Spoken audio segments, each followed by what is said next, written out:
Hello viewers, আসসালামু আলাইকুম। আমি একটি মজার রেসিপি নিয়ে হাজির হলাম। আজকে আমার রেসিপিটির নাম হচ্ছে কোয়াব ভাজি দিয়ে মুড়ি মাখা। তো দেখতে পাচ্ছেন একটি প্যানে সরিষার তেল দিয়ে দিলাম। খুবই অসাধারণ খাবার এটি। দেখতে পাচ্ছেন যেহেতু তেলটা গরম হয়ে গেল, আমি আদা কুচিটা দিয়ে দিলাম।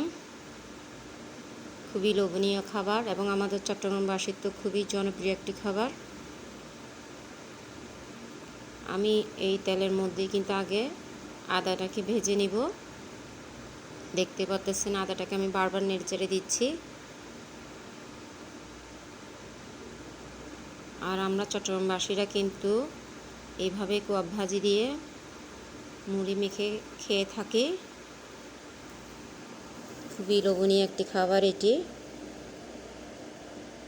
দেখতে পাচ্ছেন আমি কোয়াবগুলোকে দিয়ে দিচ্ছি।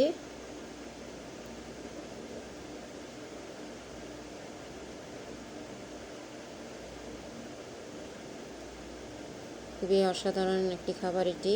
আমি কোয়াবগুলো এবং আদা কুচি একসাথে ভেজে নিচ্ছি। দেখতে পাচ্ছেন বারবার নেড়ে চেড়ে ভেজে নিচ্ছি এগুলোকে। আপনারা অবশ্যই এইভাবে একবার হলো তৈরি করে দেখবেন এবং কার কেমন লেগেছে কমেন্টস করে জানাবেন। দেখতে পাচ্ছেন কাঁচামরিচগুলো দিয়ে দিলাম, আর কাঁচামরিচগুলোকে এভাবেই কেটে দিতে হবে। টমেটো কুচিটাও দিয়ে দিলাম। এগুলো সব একসাথে আমি ভেজে নিব। স্বাদ মতো লবণ দিলাম এবং ধনিয়ার গুঁড়া দিব। দেখতে পাচ্ছেন ধনিয়ার গুঁড়োটাও দিয়ে দিচ্ছি।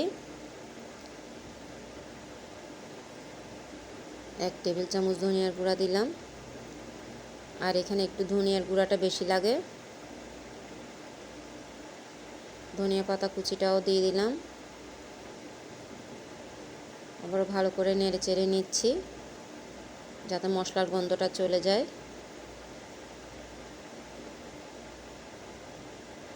দেখতে পাচ্ছেন এখানে কিন্তু কোনো পানি দেওয়া যাবে না। এইভাবে নেড়ে চেড়ে মশলাটাকে ভালো করে কষিয়ে নিতে হবে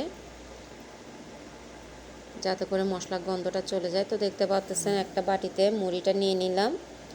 এরপর কোয়াব ভাজিগুলো দিয়ে দিলাম।